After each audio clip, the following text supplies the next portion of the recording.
చంద్రబాబు పుణ్యం వల్ల ముస్లింస్ అన్నదమ్ములందరూ కలిసి మొత్తం ఆంధ్రే కాదు ఇండియా మొత్తం కలిసి రోడ్ల మీద రావాల్సి వస్తుంది. అదే చంద్రబాబు నాయుడు కానీ ఒక్కోటి బిల్కి సపోర్ట్ చేయకుండా ఉంటే ముస్లింస్ అన్నదమ్ములంతా ఏదో వాళ్ళ పనులు వాళ్ళ వ్యాపారాలు వాళ్ళు చదువుకునేది. కేవలం చంద్రబాబు బీఆర్ సీఎం వల్లే భారతదేశం మొత్తం మీద ఒక్కోటి నల్ల చట్టము సపోర్ట్ వల్ల బిల్ పాస్ అయింది. అదే మా అన్న జగన్మోహన్ రెడ్డి ఈ బిల్కి వ్యతిరేకం చేశారు పార్లమెంట్లో కానీ రాజ్యసభలో కానీ. మళ్ళీ చేయకుండా మళ్ళీ జగన్మోహన్ రెడ్డి గారు సుప్రీంకోర్టులో కూడా లాయర్ని మాట్లాడి చేశారు. ఈ బిల్లు పాస్ కాకూడదు, ముస్లిం సోదరులు అందరూ కలిసి రోడ్ల మీద వచ్చున్నారు, వాళ్ళు కష్టాలు సుఖాల్లో మేము కూడా ఉండాలి కదా, వాళ్ళు ఓట్లు వేసుకుంటే సరిపోదు, వాళ్ళు మంచి చెడ్డలు అంతా మేము ఉండాలని చెప్పి మా జగన్మోహన్ రెడ్డి గారు సుప్రీంకోర్టుకు వెళ్ళారు. అందుకు జగన్మోహన్ రెడ్డి గారి థ్యాంక్ యూ జగన్ అన్న చెప్పేదానికి ఒక ప్రెస్ మీట్ ఇది.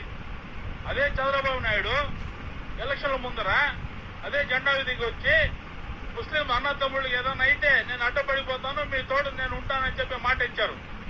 మాట ప్రకారం ఎప్పుడు ఆయన నిలబడలే. ఈసారైనా వయసు అయిపోయింది కదా, పోయే కాలం వచ్చింది కదా, ఈసారైనా మంచి పనులు చేసుకుని పోతాడేమో అని జనాలు అనుకున్నారు.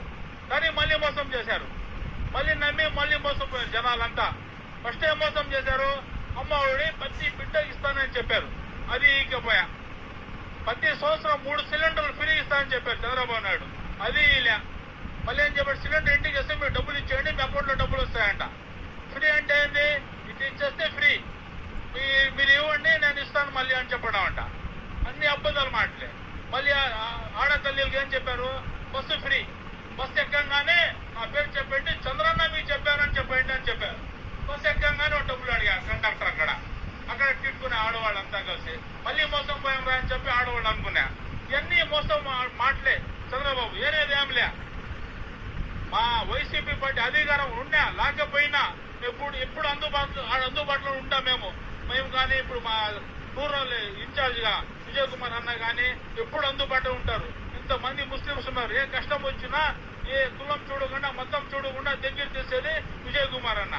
ఈ విధంగా మనకి ఏ అవసరం పడినా వైసీపీ పార్టీ కానీ మేమంతా కలిసి ఎదుర్కొంటాం. అందరికీ నమస్కారం. ముఖ్యంగా ప్రథమంగా వైఎస్ఆర్ పార్టీ నాయకుడు మా మాజీ ముఖ్యమంత్రి వర్యులు వైఎస్ జగన్మోహన్ రెడ్డి గారికి, అదేవిధంగా ఈ రూరల్ తరఫున మా పక్షాన నిరంతరం నిలబడుతూ ఏ సమస్య అయినా మా వెంట ఉన్నటువంటిది ఆనంద్ విజయ్ కుమార్ గారికి ప్రత్యేక ధన్యవాదాలు తెలుపుతున్నాను. ఇటీవల అమైన్మెంట్ బిల్లు పార్లమెంట్లో జరిగినప్పుడు, దాని ఓట్లు జరుగుతున్నప్పుడు ఇక్కడ స్థానికంగా అనేక భయాందోళనకు లోనవుతున్నటువంటి ప్రజలకు మీ పక్షాన మేము ఉన్నాం అని మా పక్కన నిలబడి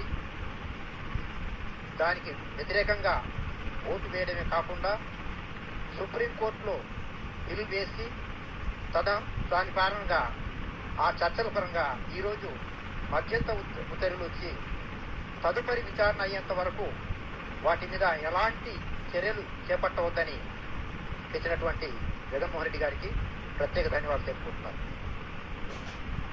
ఓట్ల రోజు ఆ రోజు బీజేపీతో సఖ్యత ఉంటుంది, ఈ చంద్రబాబు గవర్నమెంటు వేరే వాళ్ళకు పట్టించుకోదు, అన్ని మతస్థుల్ని చాలా చులకగా చూస్తుంది అనే ఉద్దేశంతో, ఓట్లు వేయరనే ఉద్దేశంతో మేము బీజేపీతో సఖ్యతగా ఉన్నా ఏ సమస్యలు వచ్చినా కూడా మేము మీ వెంట ఉంటాం అనేటటువంటి పదే చెప్పినటువంటి పవన్ కళ్యాణ్ గారు కానివ్వండి, చంద్రబాబు గారు కానివ్వండి, ఈరోజు ఓటు వేయడంలో మొట్టమొదటి ఉన్నారు. అదే మీరు వ్యతిరేకిస్తుంటే ఈరోజు అమెండ్మెంట్ బిల్లు పాస్ అయ్యేది కాదు. ఎందుకో వాళ్ళు ఆ విధంగా చేశారు. వీళ్లకు ప్రజల మీద మమకారం కాదు, కుర్చీల మీద మమకారం. కుర్చీల మీద ఏడపోతాయనే, లేకపోతే వాళ్ళ కేసుల్లో ఏడ ఇరుక్కుంటారనే ఉద్దేశంతో వాళ్ళు అలాగే చేస్తున్నారు. అదేవిధంగా జగన్మోహన్ రెడ్డి గారు ముస్లింలకు ఆనాడు రాజశేఖర రెడ్డి గారు 4% రిజర్వేషన్ వచ్చి మనకు అండగా నిలబడితే, ఈరోజు జగన్మోహన్ రెడ్డి గారు మన పక్షాన ఈ వక్ఫ్ ఆస్తుల విషయంలో ఆయన వ్యతిరేకంగా ఓటు వేయడమే కాకుండా బిల్ వేసి సుప్రీంకోర్టు దగ్గర మధ్యంతర ఉత్తర్వు తెప్పించినటువంటి మహానుభావుడు. అదే కాదు, మనకు అనేక రకాల ఆ రోజు హజ్ యాత్రలో మన వాళ్ళు వెళ్తున్నప్పుడు జగన్మోహన్ రెడ్డి గారు వారి ప్రభుత్వంలో 80,000 రూపాయలు గవర్నమెంట్ తరఫున సమకూర్చారు ఆ హజ్ యాత్రికులు. కానీ ఈరోజు గవర్నమెంట్ ఈ చంద్రబాబు గారు వచ్చిన తర్వాత ఒక్కరికి కూడా ₹1 ఇచ్చినట్టు పాపాన పోలేదు. ఎవరి కోసం చేస్తున్నారు, ఎందుకు చేస్తున్నారు? కేవలం ఈ ఓట్ల రాజకీయమే తప్ప ప్రజల్ని ఏమాత్రం పట్టించుకునేటటువంటి ప్రభుత్వాలు కావు. ఏ రోజైనా సరే జగన్మోహన్ రెడ్డి గారు ఆ రోజు చెప్పారు, కులాలను చూడము, మతాలను చూడము, ప్రాంతాలను చూడము, ఎవరినైనా సరే సమంగా చూస్తామనేటటువంటి చెప్పిన జగన్మోహన్ రెడ్డి గారు ఆ రోజు ఈ రోజు ఏ రోజు కూడా ఒకే మాట మీద ఉంటారు. ఆయనే ప్రజల మనిషి, ఆయన ఏం చెప్పితే అదే మాట మీద ఉంటారు. ఈ చంద్రబాబు గారు ఇచ్చిన మాట ఎంతసేపు ఉంటారో తెలియదు.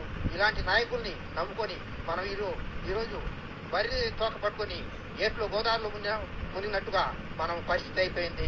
దయచేసి ఇలాంటి ప్రభుత్వాల్ని రాగల రోజుల్లో గట్టిగా బుద్ధి చెప్పి ఇలాంటి వాళ్ళకు దూరం చేసుకొని జగన్మోహన్ రెడ్డి గారికి మీ యొక్క అండదండలు ఇవ్వాలని కోరుకుంటూ, జగన్మోహన్ రెడ్డి గారు ఎల్లవేళలా మనకు ఏ కమ్యూనిటీ అయినా సరే వాళ్ళకి అండగా ఉంటారని నేను తెలియజేసుకుంటున్నాను. అదేవిధంగా ఇప్పుడు సుప్రీంకోర్టులో వాళ్ళు బిల్ వేసినప్పుడు జడ్జి గారు కూడా చెప్పారు, అదేంటండి ఇప్పుడు ఎండోమెంట్ ప్యాలసీ ఉన్నారు కదా, దాంట్లో ముస్లిమేతరులు ఏమైనా ఉంటున్నారా అంటే దానికి జవాబు లేదు. ఈ వక్ఫ్లో మాత్రమే ముస్లిమేతరులు ఎలా ఉంటారు? ఇప్పుడు తిరుపతిలో ఒక చిన్నే వాళ్ళు కూడా అన్యమతస్తులు దానికి లేదు. అలాంటప్పుడు పరమతల ఆస్తుల్లో మీరు యొక్క భాగస్వామ్యం ఎలా ఉంటుంది? మీరు వచ్చే తీర్పులు ఎలా ఉంటాయి? ఇది కరెక్ట్ కాదు.